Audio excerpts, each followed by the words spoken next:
dele. Eu estava conversando com o Júnior ali sobre se eu deveria ou não falar, mas ele acha que eu devo falar. Então, eu estou aqui em nome de Jesus, mas estou aqui também submisso a esse irmão, tá? A Júnior.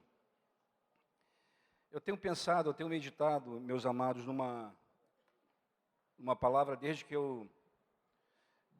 quando eu estive em Cataguases com Ideraldo e Marcos, agora recentemente, chegando lá, Deus colocou uma palavra no meu coração.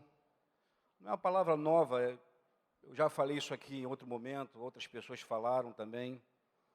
Eu acredito que isso deve ser dito também nos grupos pequenos. Mas é sempre bom estar relembrando a palavra, principalmente quando Deus traz ela assim fresca no coração, não é? Isso é um sinal de que há alguém que precisa ouvir, ou você precisa ouvir, ou de alguém que precisa ouvir. Eu queria que você abrisse a tua Bíblia comigo assim, sem mais delongas, em João capítulo 15. João 15, Jesus está dando várias instruções para os discípulos. Ele estava prestes a deixar esse mundo como homem, né? O seu corpo ia morrer, depois ia ser levado ao Pai, aos céus. E ali ele fala de muita coisa.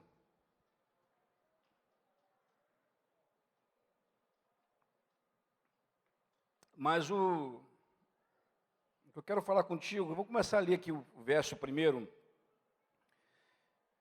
Vamos ler aí até o 8, talvez. Diz assim o Senhor: Eu sou a videira verdadeira e meu Pai é o agricultor. Todo ramo que estando em mim e não der fruto, ele o corta, e todo que dá fruto, limpa, para que produza mais fruto ainda. Vós já estáis limpos pela palavra que vos tenho falado. Permanecei em mim e eu permanecerei em vós. Como não pode o ramo produzir fruto de si mesmo, se não permanecer na videira, assim também vós não podeis dar, se não permanecerdes em mim. Eu sou a videira, vós os ramos. Quem permanece em mim e eu nele, esse dá muito fruto, porque sem mim nada podeis fazer. Se alguém não permanecer em mim, será lançado fora, a semelhança do ramo, e secará. E o apanham, lançam no fogo e o queimam. Se permanecerdes em mim, e as minhas palavras permanecerem em vós, pedireis o que quiseres, e vos será feito. Nisto é glorificado meu Pai, e que deis muito fruto, assim vos tornareis meus discípulos. Esse é o texto. Na verdade, não foi o texto que Deus colocou no meu coração, Ele colocou a expressão, a palavra de João 15. Eu comecei, foi até um dia interessante, porque estava eu e Ideraldo e Marcos lá, a gente havia reunido a igreja, e os irmãos esperavam até que eu falasse, compartilhasse, mas uma vez que esses irmãos, Ideraldo e Marcos, não vão lá, né, tantas vezes quanto eu vou, dei oportunidade a eles. Ideraldo estava mais ousado para compartilhar. E eu falei: Ideraldo, fala você então, compartilha, porque eu estou sempre aqui falando, acho que é importante os irmãos ouvirem, você também. E quando Ideraldo começou a falar, qual foi o texto que Ideraldo leu e falou? João 15. Leu o mesmo texto. E falou e compartilhou, eu fiquei assim muito maravilhado, porque é nessas horas que você entende claramente que Deus falou contigo, que Deus quer falar aquilo, não é? É bom ver isso acontecendo, meus amados.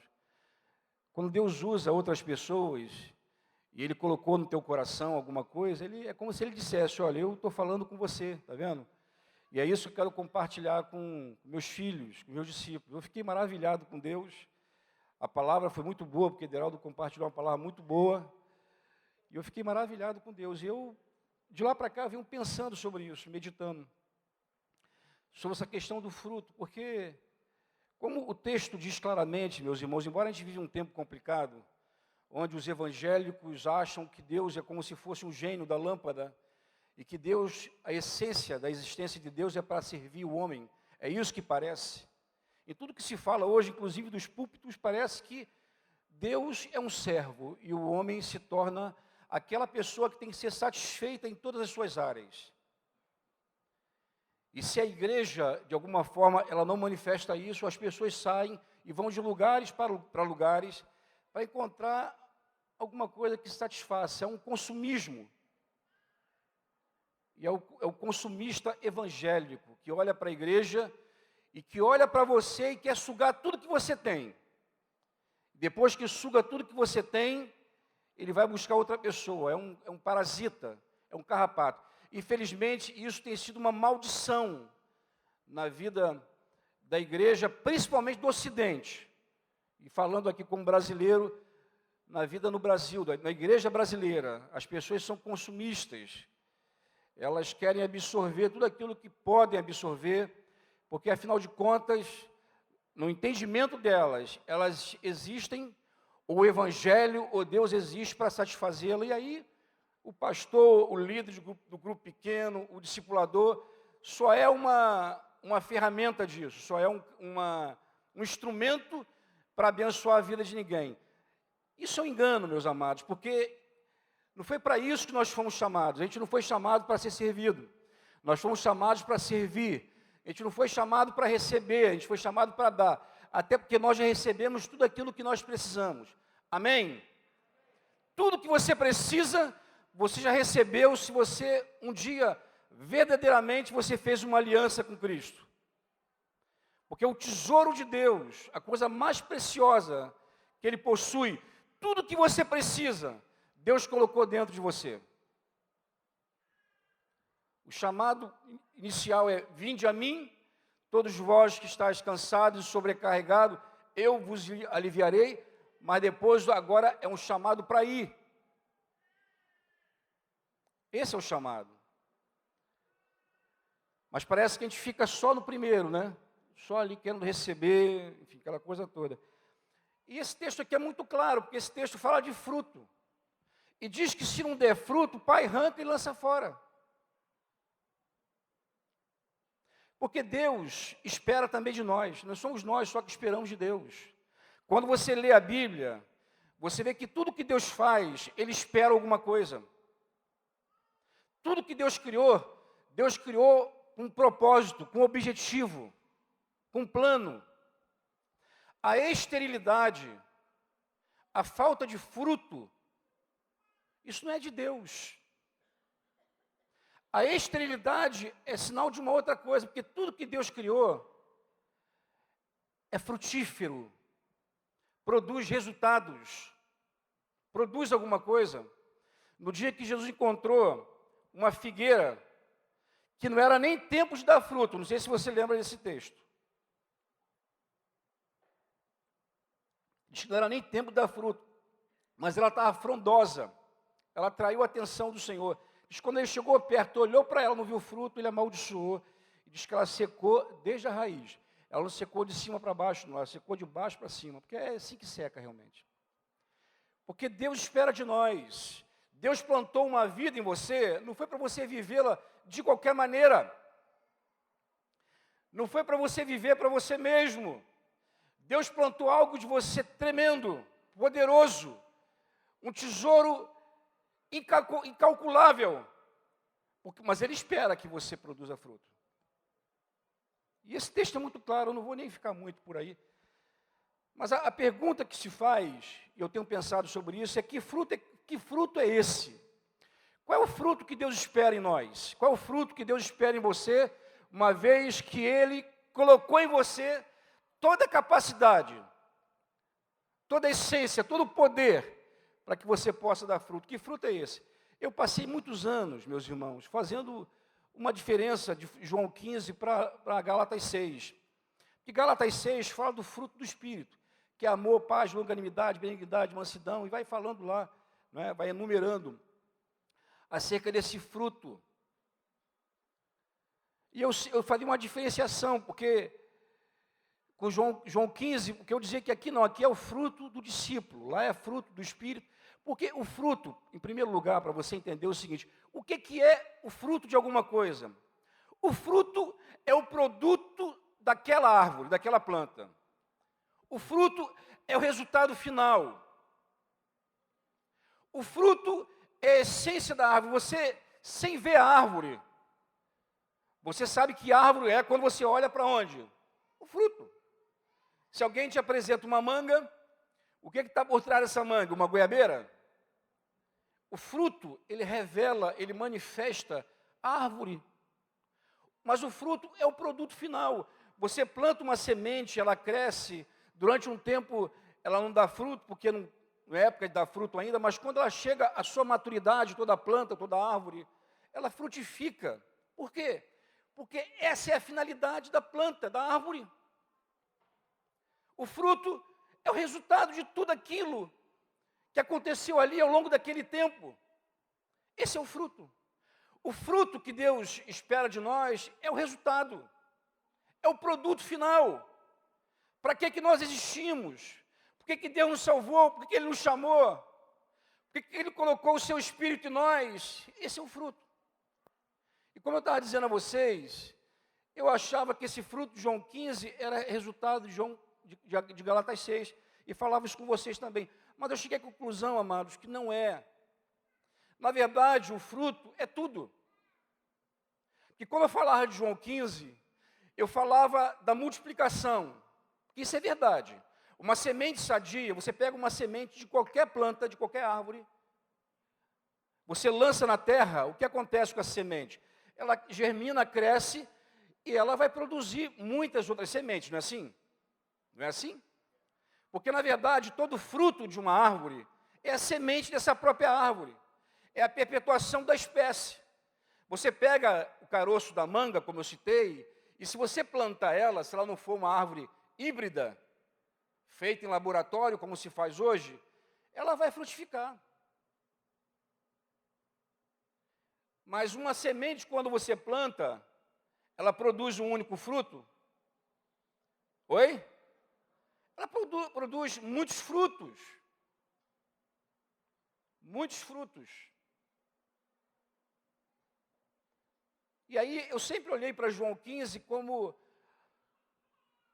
o fruto, como a multiplicação. Quer dizer, você foi chamado, você é um discípulo e agora você tem compromisso em proclamar a palavra, em pregar o evangelho, alcançar outras pessoas. E nesse exato momento, a gente está no meio de uma campanha, né? Eu gosto da palavra campanha, porque campanha é uma palavra militar. Eu fui militar há algum tempo, e a campanha é uma palavra que envolve uma tarefa, uma missão, que você desempenha, entendeu? Nós estamos numa campanha. Embora a nossa campanha não deveria durar 40 dias, né? Essa campanha deveria ser sempre, mas, bem, para ordenar a igreja, nós estamos aí no meio de uma campanha, que o propósito dessa campanha é a multiplicação, é alcançar outras pessoas, é trazer de volta o desviado, o filho perdido, a ovelha perdida, mas também ir ao encontro do ímpio, daquele que está perecendo, morrendo sem salvação, aquele que está morrendo por não ter esperança, aquele que está morrendo por não conhecer o que você conhece. E a Bíblia diz que Deus nos confiou o ministério da reconciliação. Ninguém, irmãos, além de nós, dos homens, dos seres humanos, ninguém vai pregar o evangelho, a ninguém foi dado o ministério, o trabalho de você reconciliar o homem com Deus. Os anjos anelaram fazer isso, mas Deus não permitiu que os anjos fizessem. Deus deu essa missão, essa empreitada a cada um de nós. Amém? Você tem um ministério, o trabalho de reconciliar as pessoas com Deus. Isso é algo muito tremendo. Eu estava agora aqui orando com os irmãos, embora assim não me levantei para ver, às vezes eu faço isso. Mas a impressão que eu tive aqui orando é que tinha algumas pessoas que estavam conversando em minha oração. Eu não entendo isso, meus irmãos. Eu não consigo entender isso. Eu não consigo entender, não consigo aceitar. Por exemplo, eu estou aqui, não conheço todos vocês, né? Alguns eu conheço mais de perto, alguns eu conheço um pouco mais de longe. Tem gente aqui, naturalmente, que vem aqui pela primeira vez, talvez tenha, que eu não te conheço. Mas uma coisa eu sei, se você entrou aqui nesse lugar como o dia, eu recebi um convite e entrei também no local, ouvi a palavra, naquele dia abri meu coração ao Senhor, naquele dia Deus me salvou. E se eu não tivesse entrado naquele lugar, se aquele homem não tivesse me chamado, se aquelas pessoas não tivessem pregado o evangelho para mim, com certeza hoje eu não estaria falando contigo. Eu estaria perdido, porque eu estava naquele exato momento pensando, já há algum tempo eu vinha nutrindo esse pensamento, de me matar, me suicidar. Mas se naquele dia eu não estivesse ali, ou se Deus não tivesse promovido um outro momento na minha vida, eu estaria perdido. E eu não sei se você consegue perceber isso, meus irmãos. Se você crê na palavra, a Bíblia diz que uma pessoa que parte dessa vida sem ter uma aliança com Jesus, sem ter os seus pecados perdoados, sem ter o seu nome escrito no livro da vida, essa pessoa, ela vai passar toda a sua eternidade perdida. E eu não entendo o porquê da gente estar orando aqui, as pessoas estão conversando, se distraindo, porque eu acho que essas pessoas não entendem isso. A nossa oração que nós fazemos aqui na nossa casa, é porque se uma pessoa entra nesse lugar, e o Espírito Santo não toca na vida dela, e para isso nós precisamos orar. Porque Deus não faz nada sozinho, quer dizer, desculpa. No que se refere à salvação, Deus determinou fazer juntamente conosco. Deus faz muita coisa sozinho. Porque na verdade Ele não depende de nós. Mas Ele decidiu fazer conosco. Eu acho que as pessoas que vivem assim, que agem dessa forma, elas não consideram isso. Da luta que é travada aqui nesse momento, e meu coração, ele se aperta, meus irmãos, porque eu sei que eu não tenho capacidade de convencimento nenhum, mas eu espero encarecidamente que o Espírito Santo fale, que Ele toque, que Ele revele, que Ele tire a venda dos olhos, porque se uma pessoa passa por aqui e sai daqui perdida, isso é uma coisa terrível, e eu peso muito isso por causa da minha própria vida. E quando eu pensava em João 15, voltando aqui para o texto, eu sempre pensava na coisa da multiplicação, só que na verdade não é só multiplicar. O fruto é tudo. O fruto é a manifestação da árvore. O fruto, Deraldo, é aquilo que te manifesta todos os dias. O resultado do Espírito em nós e das escolhas que nós fazemos é o estilo de vida que nós vivemos. Tanto no que diz respeito à sua essência, à sua qualidade, porque Gálatas, ele olha, ele foca, né, ele destaca a questão do caráter, da virtude. Amor, paz, longanimidade, benignidade, mansidão, domínio próprio. Isso é verdade, o fruto do Espírito. E, em primeiro lugar, ele muda você. A ação de Deus na tua vida é para tornar você. É para que você seja semelhante a Cristo. Para que você tenha o caráter dele, em essência. Mas não é só isso, o fruto também, ele aponta para a quantidade, ou não? Porque se o fruto é a própria semente, e uma vez essa semente lançada na terra, ela produz muito fruto, fala de quantidade também. Então o fruto, meus irmãos, é tudo. O fruto é o produto final. É tudo aquilo que você manifesta. E aqui o texto de João diz que você, mesmo estando ligado nele, você pode produzir ou não. É o que ele fala. Toda árvore, todo galho ligado a mim que não der fruto, então, a desculpa arranca e lança fora. E eu estava meditando acerca do fruto. Eu sei que eu não sei se tem alguém aqui que sabe lidar com a terra, né? A Aurelina não sei que sabe lidar. Eu, quando criança, eu fui criado plantando, não morei na fazenda, não sou do interior, mas do lado da minha casa tinha um terreno baldio, e meu pai, desde garoto, né, querendo exercitar o trabalho na nossa vida, nos fez plantar naquele terreno. Como plantamos ali? Inclusive assim, o meu desejo, quem me conhece de perto sabe que eu amo o interior, né? Meu desejo é ter uma terra, né, Modesto? Temos uma terra no interior para plantar, é uma coisa muito tremenda. Eu gosto disso. Mas o que acontece? Toda aquela pessoa que mexe com terra, se você não sabe, vai saber hoje, ela entende o seguinte, que o fruto é resultado de pelo menos 3 coisas. O fruto é resultado da qualidade da planta ou da semente. Se você tem uma boa semente, ou uma boa planta, com certeza essa semente e essa planta, ela vai dar fruto.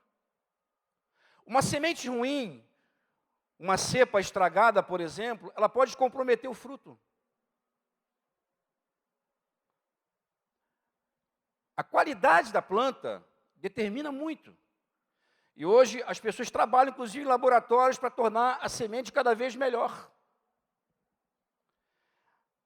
Mas, com certeza, no texto de João 15, o problema da falta de fruto aqui não é a qualidade da planta e da semente. Por quê? Porque quem é a videira verdadeira? Você acha que a nossa falta de fruto é porque Jesus ele não possui a qualidade necessária? Ele é a videira. Jesus é a videira verdadeira.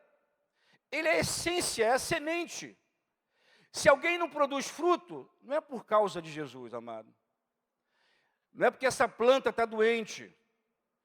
Não é porque a videira está doente. A videira, até porque é o seguinte, na mesma videira, tem aqueles galhos que dão fruto, que não dão fruto, mas tem os galhos que dão fruto.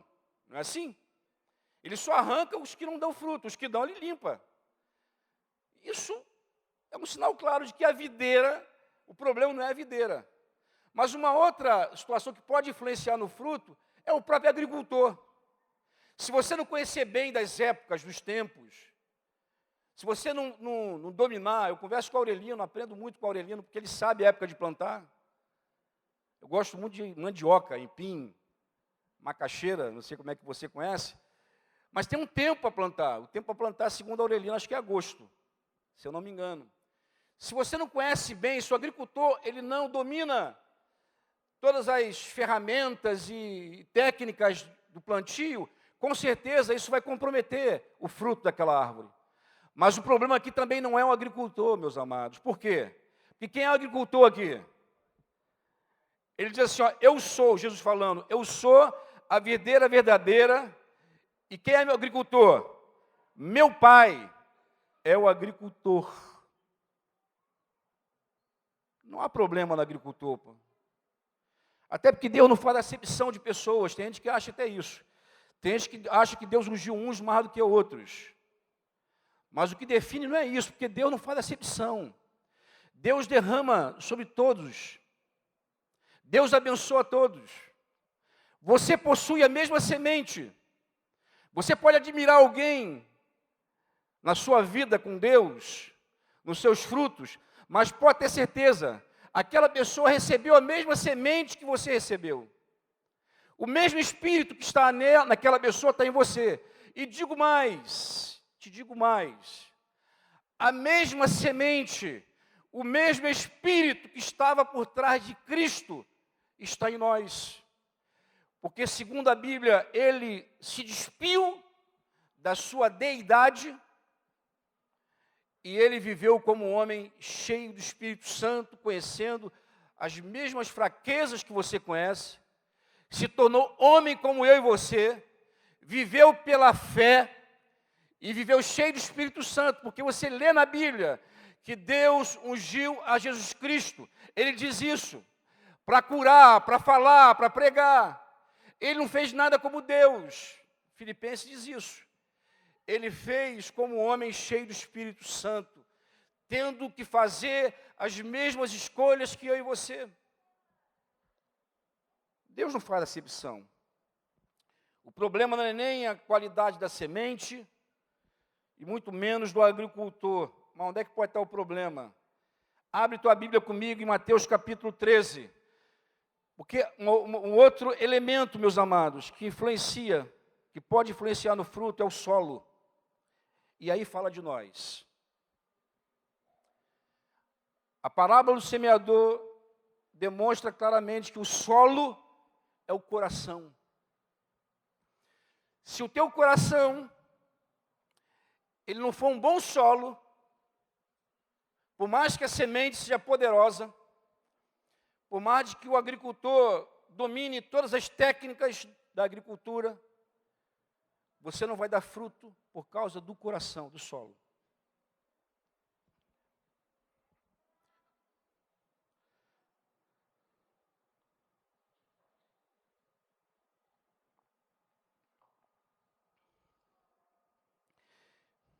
No início do capítulo 13, de Mateus, Jesus ele conta a parábola, né? Eis que o semeador saiu a semear.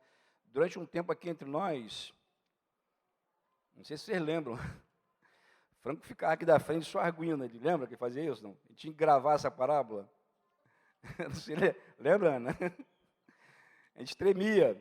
Você agora, continua. No início, a gente leu muito sobre isso, não é? Mas aí ele começa depois a explicar, porque os discípulos querem aprender acerca dessa parábola. Modesto chegou a me lembrar agora pela manhã, né, Modesto, ali, que o senhor falou que aquele que não compreendesse a parábola do semeador não compreenderia as outras, porque parece que essa é a base, é a essência das outras, né? Mas eu não vou ler a parábola, eu vou só entrar na explicação do Senhor, porque é ali que ele fala, que ele dá sentido à parábola, né? No verso 18, é isso? Verso 18. Ele diz assim, ó, atendei vós, pois, a parábola do semeador. A todos que ouvem a palavra do reino e não a compreendem, vem o maligno e arrebata o que lhe foi semeado no coração. Este foi o que foi semeado à beira do caminho, que ele falou lá no início, capítulo 13. O que foi semeado em solo rochoso, esse é o que ouve a palavra e a recebe logo com alegria, mas não tem raiz em si mesmo, sendo antes de pouca duração. Então, lhe chegando a angústia ou a perseguição por causa da palavra, logo se escandaliza, quer dizer, morre. O que foi semeado entre espinhos é o que ouve a palavra, aí porém, né? Sempre, meu Deus, tem que ter um porém, né? Porém, os cuidados do mundo, ou nem sempre tem que ter, né? Na verdade, não deveria ter porém nenhum. Os cuidados do mundo e a fascinação das riquezas sufocam a palavra e fica infrutífera. E no outro evangelho, fala também dos deleites da vida, não é isso? Aqui aponta para duas coisas, mas tem um outro evangelho que fala também dos deleites. Então, os cuidados do mundo, o que haver de comer, beber, vestir, isso é cuidado do mundo, tá? Fala da fascinação das riquezas, de que aquele que quer ficar rico, ele cai na condenação do diabo, não é assim que diz a palavra? Não é, Modesto? E também os deleites da vida, os prazeres, o entretenimento. Nós vivemos muito no tempo de entretenimento, meus irmãos. Quanta diversão. E a palavra divertir é perder o foco, sabia? É você perder o vértice. Divertir. Distrair. Distração. O que é distração? Vou me distrair um pouco. Vou entreter. Entretenimento. A palavra entretenimento, às vezes sugere você tirar a atenção de uma pessoa para alguma coisa. E existe muito hoje nos nossos dias. Há muita diversão, há muito entretenimento, há muita coisa para nos desviar do foco. Bem, mas a que foi semeada em boa terra é o que ouve a palavra e compreende, este frutifica e produz a 100, a 60 e a 30 por um. Aqui está o propósito. E você vê que, na verdade, o que define o fruto não é nem a videira, muito menos o agricultor, mas o solo. Porque era a mesma pessoa que estava semeando. O semeador era um. A semente era a mesma. A semente era a mesma, a semente. Não havia diferença, a semente mais fraca ou mais forte. O que definiu aqui? O solo. Aonde ela caiu? E o solo fala do coração. Porque é no coração que é semeado a semente, a palavra. A minha expectativa aqui, meus irmãos, é que vocês, ao me ouvirem, essa palavra alcance o teu coração. Porque se ela alcançar o teu coração, você vai dar fruto. Mas se ela não alcança o coração, se ela fica, né, em qualquer outro lugar, porque tem gente que guarda a palavra em qualquer lugar, né? O salmista diz para esconder a palavra no coração para não pecar. É no coração que a palavra tem que estar, porque ela estando ali, ela vai se manifestar. A palavra não tem que estar na cabeça somente, não tem que estar lá na estante, como muita gente fazia. Eu acho que não faz mais isso, né? Eu acho que da época lá de trás, de abrir Salmo 91, embora a gente não pode duvidar de nada, né, Deraldo? A palavra não tem que estar na caixinha de promessa, a palavra tem que estar dentro do coração. Mas se o coração não for bom, se o coração for mau, mesmo a palavra chegando lá, ela não vai dar fruto. E aí, o primeiro coração, e aí eu quero falar isso contigo hoje, dos tipos de coração, até porque eu penso que Deus pode trabalhar em qualquer tipo de coração, meus irmãos. Se o teu coração ainda não é um coração como deveria ser, Deus pode torná-lo assim. Mas a escolha é tua. Amém? Vamos lá. O primeiro coração é aquele coração que o Senhor classificou ele como a beira do caminho. Não é assim? É aquela semente que caiu à beira do caminho. A beira do caminho, meus irmãos, para quem não sabe, né, se você já plantou couve, é onde as pessoas andam ali. Ali é a beira do caminho. Eu não sei se você sabe plantar, mas se você quer plantar, você tem que fazer uma horta, não é isso? A gente chama de cova. E você semeia naquela cova ali. A cova tem que ter toda uma produção. Mas você anda em meio àquilo ali. Então, onde você anda, geralmente o terreno ali é pisado, é duro. E é esse coração que o Senhor está se referindo, um coração duro. Um coração onde a semente não entra. Esse é o coração à beira do caminho.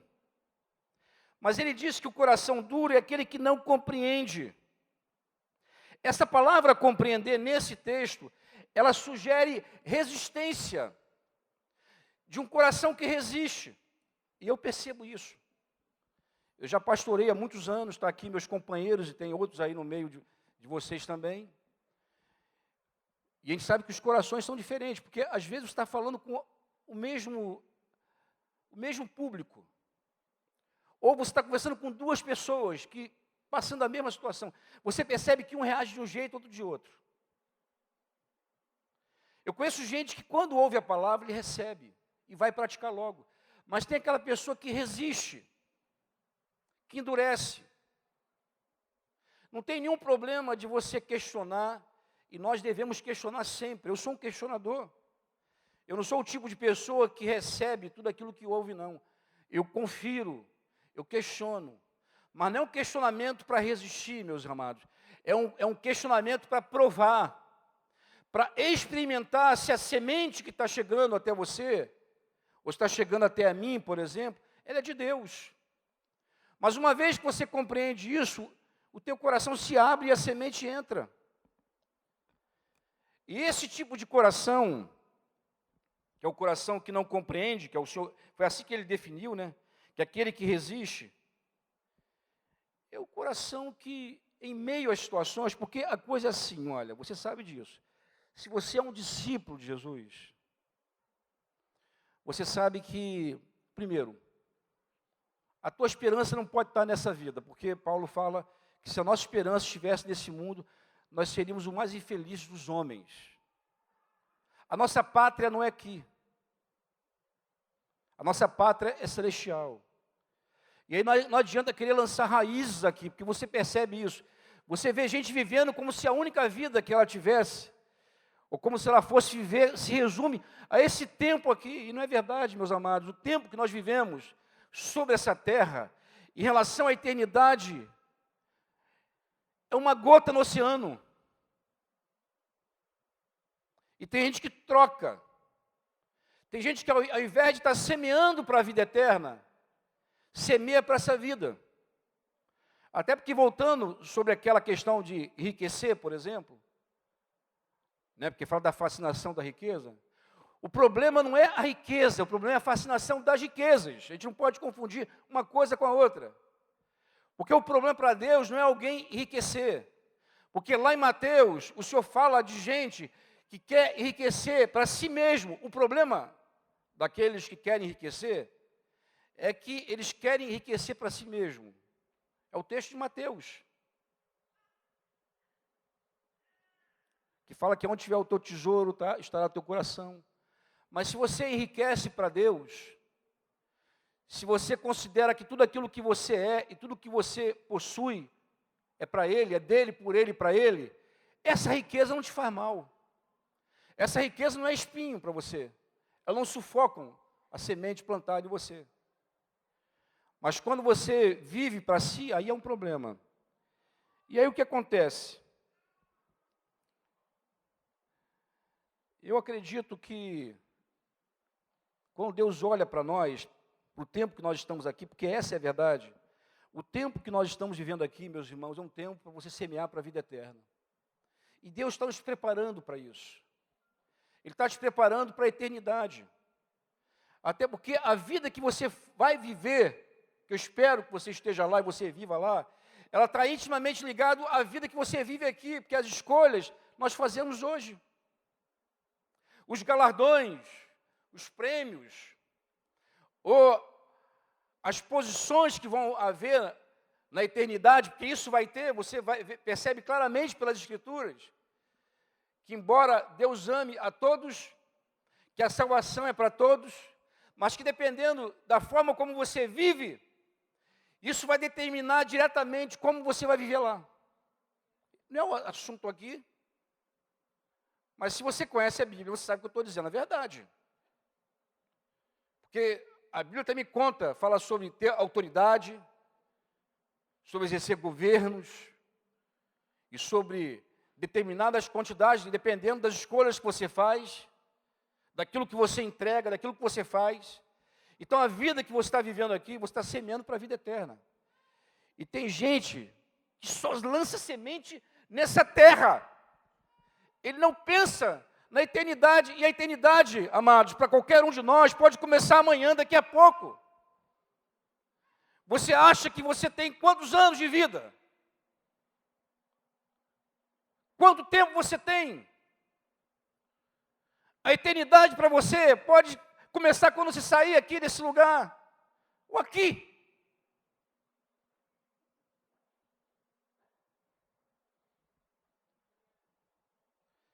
E isso é uma escolha.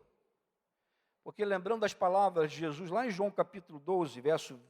Depois você pode ler em casa 20 ao 26, mas se quiser colocar aí para eles verem.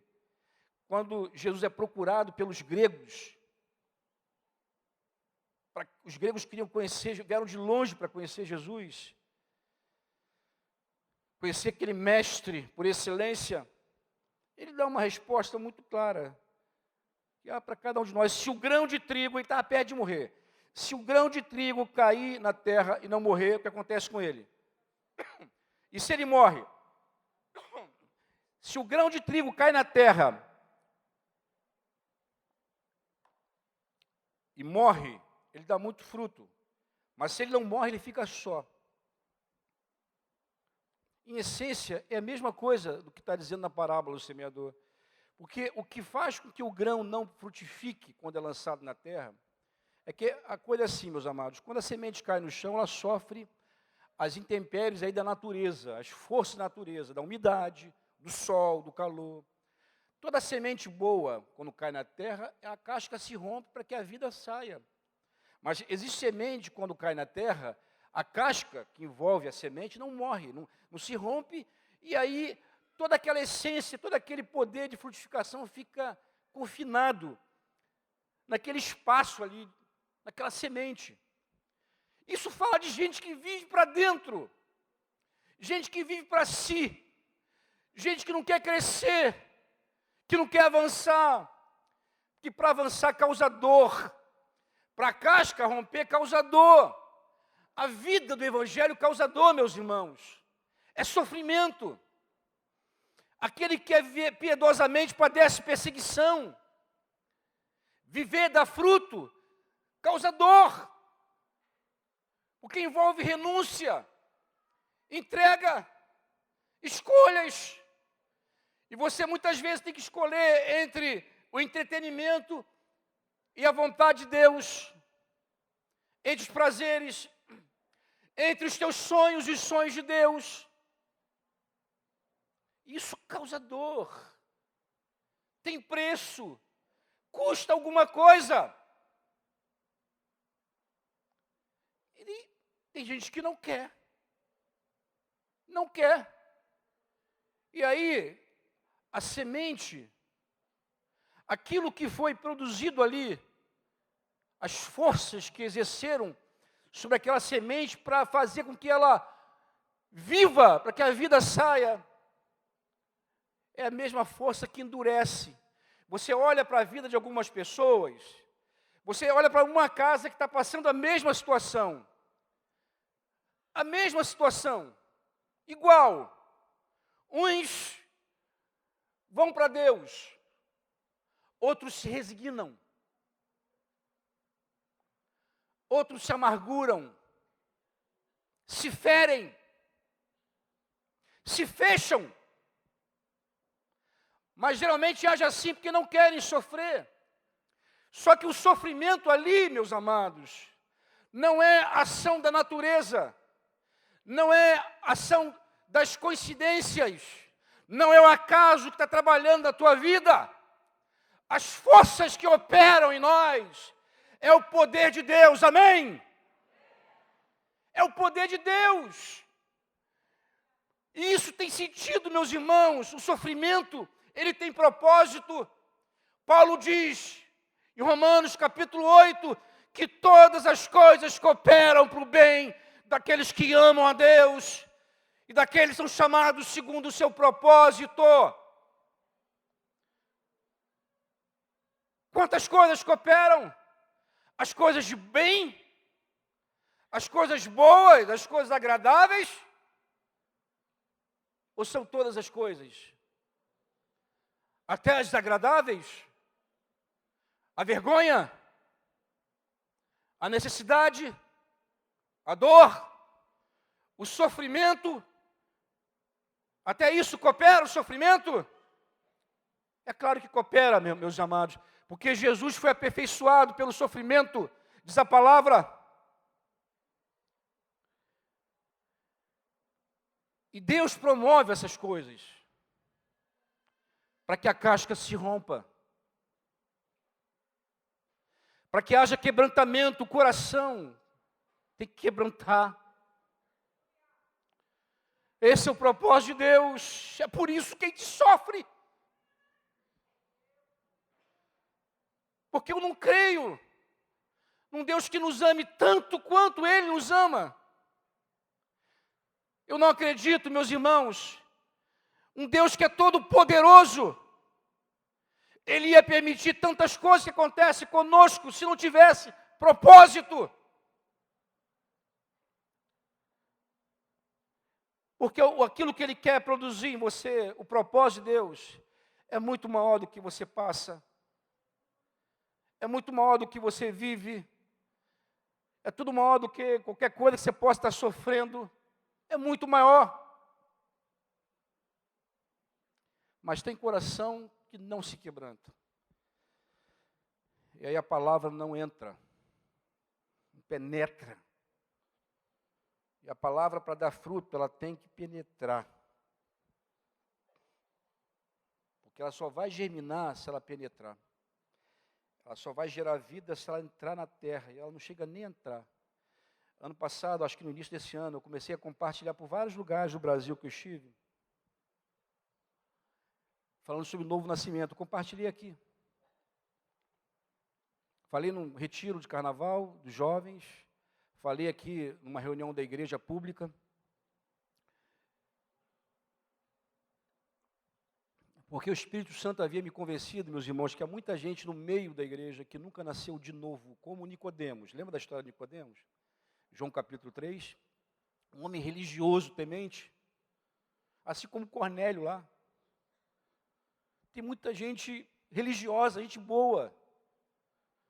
Mas quando você vai conversar com essa pessoa, ou quando você observa a vida dela, pelos frutos que ela manifesta, ou pelos frutos que ela não manifesta, você vê claramente que essa pessoa nunca nasceu de novo, porque nascer de novo é uma experiência com Deus.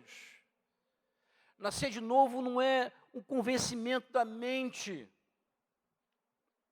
O nascer de novo é um milagre. É nascer da água e do Espírito. E quando Nicodemos foi estar com Jesus, que ele se interessou, ele queria, ele sabia que Jesus era mestre e era enviado de Deus. Lê lá, João capítulo 3. E Jesus falou assim para ele, olha, se você não nascer de novo, você não vai ver o reino. Aí mais adiante ele falou, se você não nascer da água e do Espírito, você não vai entrar. Tem gente que nem vê e nem entra. Por quê? Porque nunca nasceu de novo. E precisa nascer. O máximo que essa pessoa teve com o Senhor é uma experiência religiosa.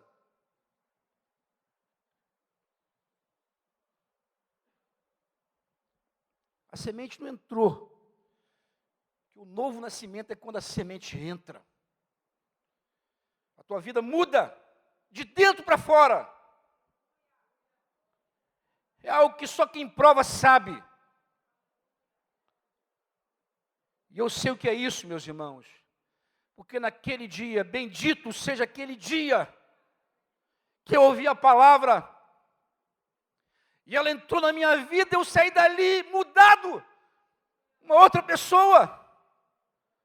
Um homem ímpio, perdido. Saiu daquele lugar mudado. Só Deus pode operar essas coisas. Vamos partir, prosseguir. O outro coração que ele falou é o que foi semeado em solo rochoso.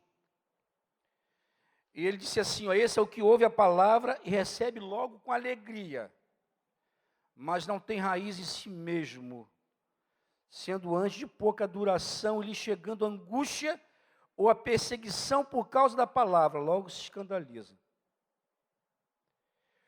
Um coração, um solo rochoso, é o segundo solo.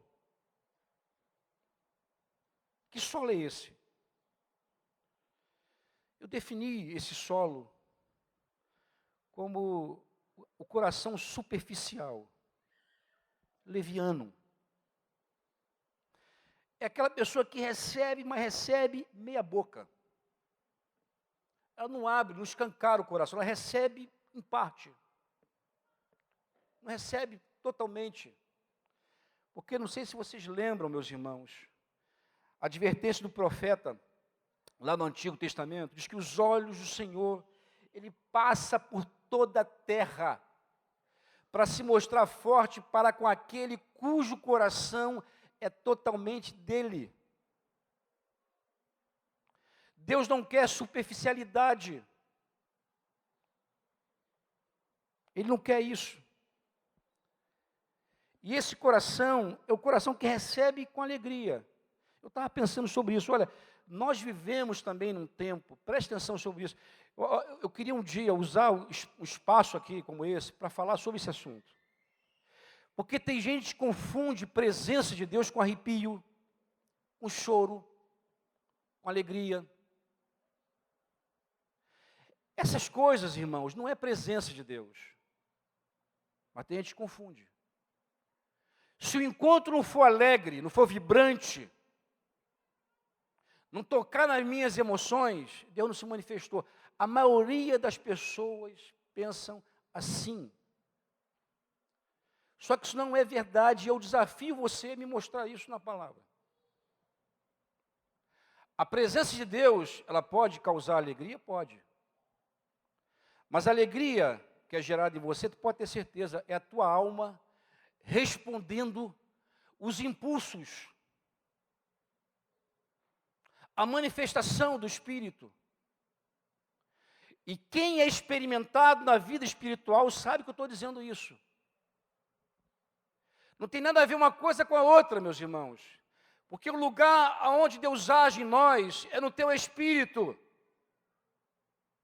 Não é na tua alma. A tua alma que é as tuas emoções, o teu intelecto, a tua mente. Não é aí que Deus age. O Espírito do Senhor, Ele habita no nosso homem interior. É no teu espírito. E a tua alma, ela pode responder sim ou não. Mas tem gente que quando chega numa reunião e não sente alegria, não sente, porque isso é sentimento. Acha que Deus não está ali. E a Bíblia diz que Deus está ali aonde estiver 2 ou 3 em nome dEle. E necessariamente você precisa sentir alguma coisa para Deus estar ali ou não. Mas a gente confunde, a gente vive num tempo onde o culto, a reunião tem que ter muita emoção. A música, ela tem que emocionar. E aí, quem está aqui na frente, o cara tem que fazer das tripas coração, porque ele tem que emocionar, porque se não emociona, Deus não está nele. Você não vê isso nas Escrituras. Eu fico pensando que tipo de alegria ou de emoção os nossos irmãos que estão agora lá no Oriente Médio, por exemplo, sendo mortos, perseguidos, passando fome, passando sede, que tipo de emoção eles sentem? Agora, eu vou falar a você qual é uma evidência da presença de Deus, a paz. A paz é. Agora, a paz, ela nem sempre vem acompanhada de alegria, porque você pode ter paz em meio à guerra. Você pode ter paz em meio à paz. Essa é a paz do mundo. Você pode ter paz sem ter problema algum. Mas quando a tua vida, a casa caiu, a tua vida está revirada dos pés à cabeça, e ainda assim você tem paz, essa paz, pode ter certeza, é a presença de Deus em você. Não tem nada a ver com sentimento, meus irmãos. Mas a maioria de nós, a maioria da igreja fica aqui. É um coração superficial. Recebe com alegria. Mas vem a primeira dificuldade, a primeira luta, a pessoa se escandaliza.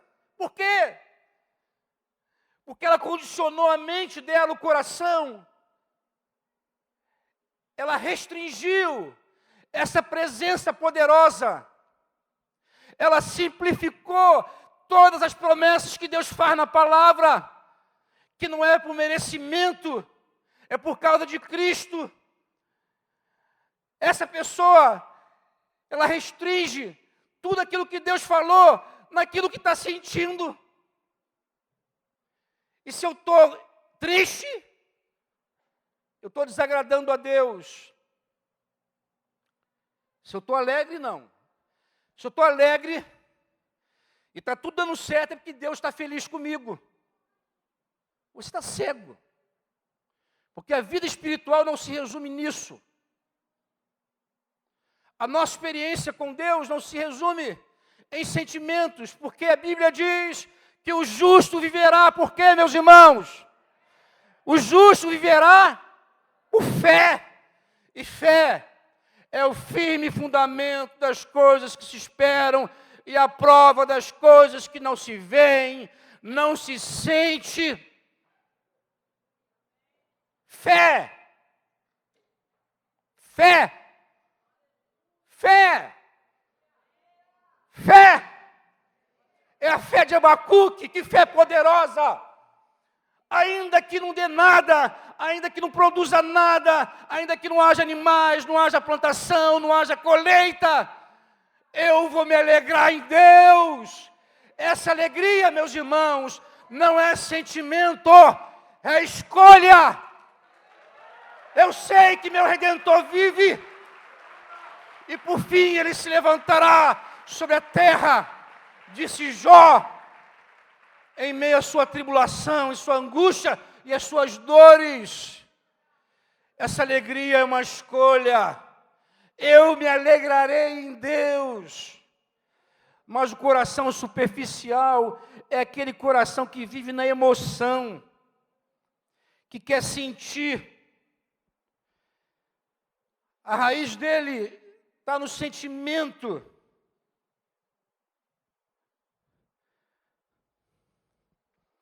É no deserto que você encontra as plantas mais resistentes.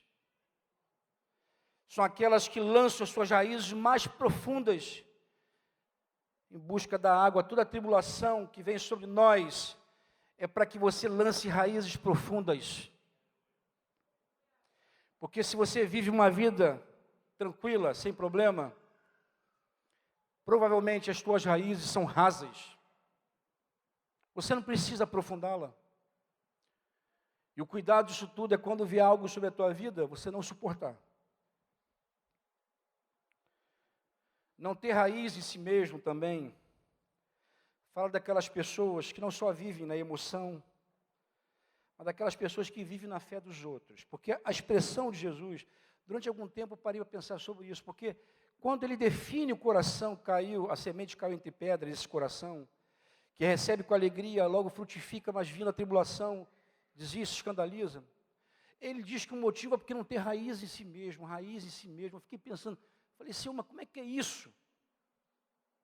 Como é que é raiz em si mesmo? Eu sei, amados, olha, não sei se eu estou certo, mas vou dizer a você o que eu acho. Eu acho que a pessoa que não tem raiz em si mesmo é aquela pessoa que não vive. A fé que ela tem, a vida que ela vive, não é dela. Porque ela mesma não experimenta. Ela mesma não experimentou aquilo ali. Quando acontece alguma coisa, ela corre para alguém. É igual aquele povo que estava lá no Egito, que o Senhor levou para o deserto para levar para Canaã. Quando Moisés falou com o povo, olha, Deus falou para vocês subirem um monte. Eles disseram, nada disso, Moisés. Não, nada disso. Eles ouviram, eles viram os relâmpagos, os trovões, não sei o que, temeram. Não, vai você, fala com Deus. Deus fala contigo, tu fala conosco. Aquele que não tem raiz de si mesmo, é aquela pessoa que despreza o sacerdócio, mas quer um sacerdote. Ela mesmo não quer ir à fonte, ela quer que alguém vá por ela. A vida que ela tem é baseada nas pessoas. E isso é uma coisa séria, meus irmãos. Os últimos anos da minha vida eu tenho pensado sobre isso. Eu tenho pensado, por exemplo, quantas vezes eu fui muito rápido para socorrer alguém que estava passando determinada coisa, porque achava que como pastor eu tinha que ir lá, rápido. E sem deixar com que aquela pessoa, ela tivesse sua própria experiência. A Bíblia diz que quando Lázaro morreu, Jesus só foi 4 dias depois, e que ele já tinha morrido, lembra? Eu falei, meu Deus, quantas vezes eu socorri alguém, eu fui dar palavra para alguém, eu fui atender alguém que na verdade eu tinha que esperar. Porque o grande problema, isso envolve os pastores, aqueles que discipulam, que a ovelha não pode dar que você está lá em cima dela, e você não ajuda esse discípulo, por exemplo, a buscar a Deus. Tem gente que quando passa dificuldade, ao invés de ir para Deus, vai para cobertura. Sem ir a Deus. E você pergunta, amado, você foi a Deus? Não. Como essa pessoa vai poder de fato provar alguma coisa? Se quando ela passa determinada coisa, situação, tribulação, ao invés de ir a Deus, ela vai a alguém. Porque você pode receber de 2 formas. Você pode receber através de alguém sendo um sacerdote para você, ou você pode receber através de Deus. E eu não estou desprezando aqui, meus irmãos, a cobertura, o discipulado, não, isso é de Deus, tá? Eu estou falando daquelas pessoas que não vão a Deus, que não provam o Senhor, e é rápido para ir atrás de alguém. É um coração que não tem raiz em si. Se tirar aquela pessoa, se tirar aquele sacerdote, você murcha, você não sabe o que fazer.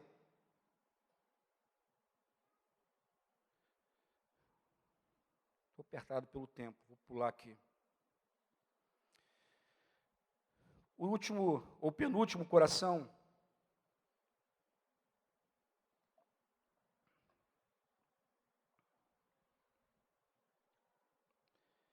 O penúltimo coração é o que foi semeado entre os espinhos.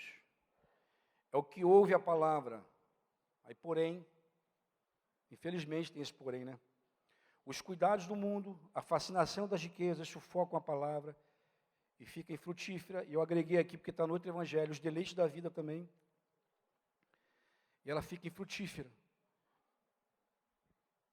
O solo rochoso, eu defini como... O solo espinhoso, eu defini como coração dividido.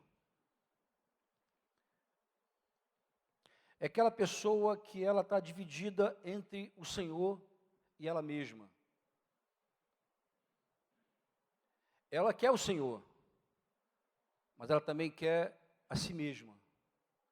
E vocês sabem que a primeira condição para alguém se tornar discípulo de Jesus, qual é, meus irmãos? Oi? Renunciar a tudo, não é assim? Renunciar a tudo. Essa é a primeira condição. Negar a si mesmo e seguir a Cristo. Ninguém pode ser discípulo se não renuncia a tudo quanto possui, se não nega a si mesmo e não segue. Não pode. Pode ser qualquer coisa, menos discípulo. E tem gente que está dividida entre o Senhor e a si mesmo.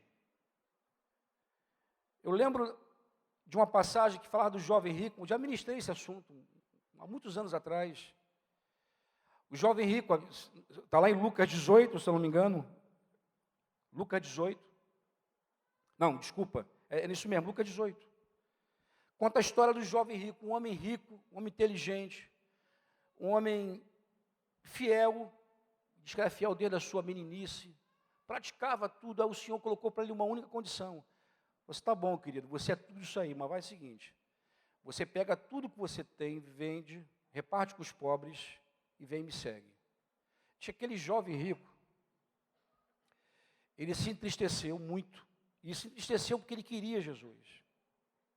Porque se ele não quisesse Jesus, ele não teria se entristecido. Ele queria, embora ele era um homem assim, pleno, né, pleno na sua vida terrena, mas ele entendia, ele queria estar com Jesus, embora queria estar, né, não como discípulo, porque ele se aproxima de Jesus, chama ele de bom mestre, quer dizer, ele queria ter uma relação só disso, né, de mestre. Ele não queria que Jesus fosse dono da vida dele, Senhor, mas mestre. Diz que quando o Senhor colocou a condição, diz que ele se entristeceu e foi embora. Por que ele foi embora? Porque o coração daquele homem era dividido. Ele queria o Senhor, mas queria também aquilo que ele possuía.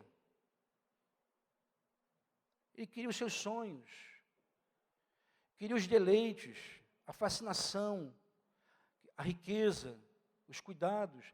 Porque o que acontece, só para você não sair daqui confuso, essas coisas, meus irmãos, tanto a riqueza, quanto os cuidados da vida, por exemplo, que a Bíblia define como que é a vez de comer, beber e vestir, está nesse contexto, inclusive, são coisas legítimas.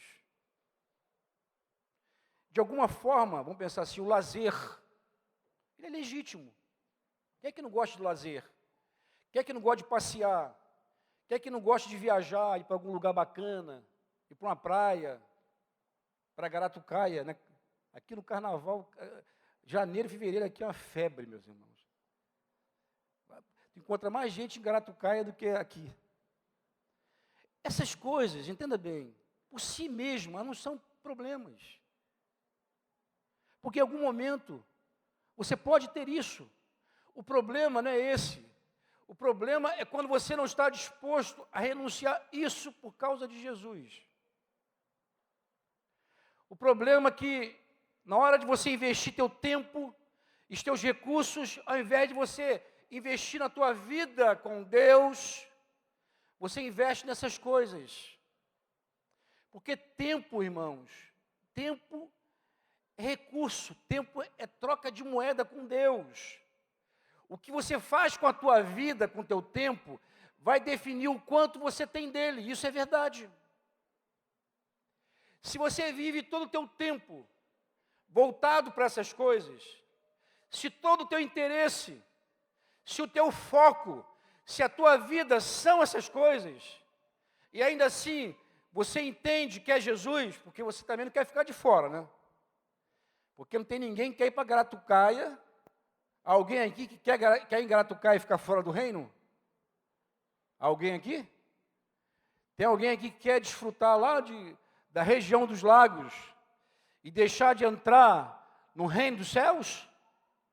Alguém aqui quer trocar? Eu sei que não.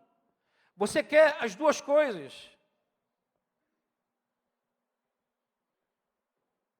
Está rindo, né, Felipe? Você quer as duas coisas, tudo bem. Mas na hora de você decidir, por onde você decide? O que define a tua vida? O coração dividido, para Deus é um coração morto. Deus prefere te perder do que manter você dividido com Ele. Tem muita gente que aceita alguém dividido, mas Deus não aceita. Ou é inteiro ou não é. É tudo ou nada. Mas tem gente que quer estar com Deus assim, dividido, entendeu? Quer Ele, mas também quer outra coisa. Essas coisas impedem que você dê fruto. Porque de repente você já é uma planta crescida. De repente você já é uma árvore madura. Você já recebeu todo o investimento na tua vida. Tudo aquilo que a tua cobertura precisava te dizer. Tudo aquilo que Deus poderia falar contigo através de alguém já falou. E eu já me sentia assim, meus irmãos. Eu já me sentia assim, não que Deus tenha se esgotado, mas eu tinha me esgotado. Eu falei, meu Deus, o que eu vou dizer mais para essas pessoas? Tem pessoas hoje na minha vida, minha esposa está lá no fundinho, ela sabe disso. Nós oramos todos os dias, sabe por quê? Eu não sei mais o que fazer. Não sei mais o que dizer. Porque em algum momento, a palavra que Deus põe na tua boca, ela pode tocar a vida de alguém, mas há momentos, meus irmãos, que você não tem mais o que fazer. E eu não sei se você se sente assim. Eu só oro. Se Ele colocar alguma coisa na minha boca, eu digo. Mas eu tenho orado. Eu falo, Senhor, eu não posso fazer mais nada. Se eu for além do que eu tenho feito, eu vou violentar aquela pessoa, sabe? Eu vou agir na carne com ela. Sabe como é que é? Você vai querer que ela dê fruto na força do teu braço. Isso é uma tentação. Não pode ser assim. E de repente você está aqui me ouvindo. Eu não sei se você é um coração duro, ou que nunca nasceu de novo, ou aquele coração que resiste à palavra, resiste à palavra. Isso fica muito claro quando várias pessoas falam contigo a mesma coisa e você resiste. Uma pessoa pode estar errado em te falar, mas quando várias pessoas te dizem a mesma coisa, você deveria considerar. Mas o coração duro não recebe.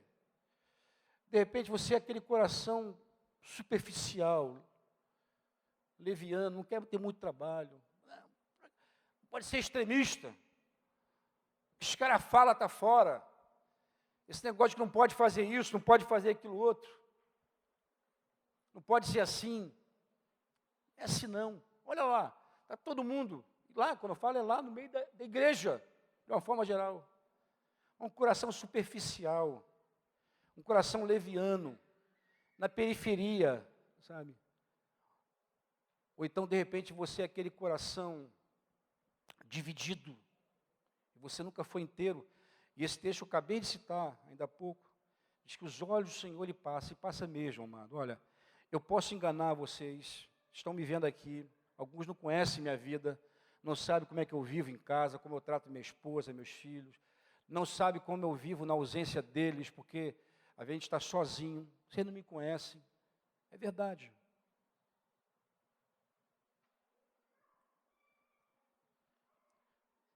Você pode não me conhecer, saber como eu vivo.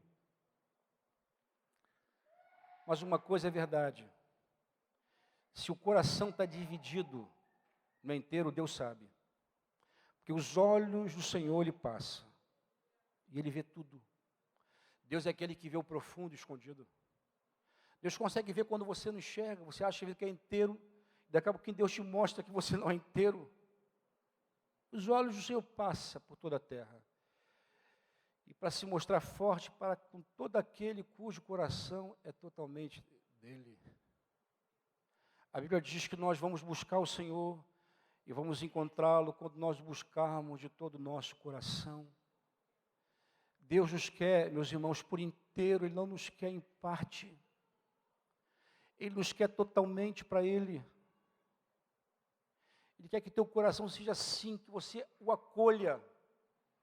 Que você acolha a semente, a palavra. Que você seja pronto para obedecer. Esse é o coração que Ele busca. E esse é o coração que está lá embaixo. É a boa terra. É aquele que frutifica a 30, a 60 e a 100. E essa é a palavra que eu queria compartilhar contigo, em nome de Jesus. E queria orar com você. Pedir ajuda aqui dos meus irmãos aqui, meus amigos e companheiros. Alguém quer fazer essa oração por nós, Modesto? Para Deus ter misericórdia de nós. Para que o Espírito Santo possa pegar essas coisas e poder falar profundamente ao nosso coração. Para que o Espírito Santo possa nos revelar o nosso interior.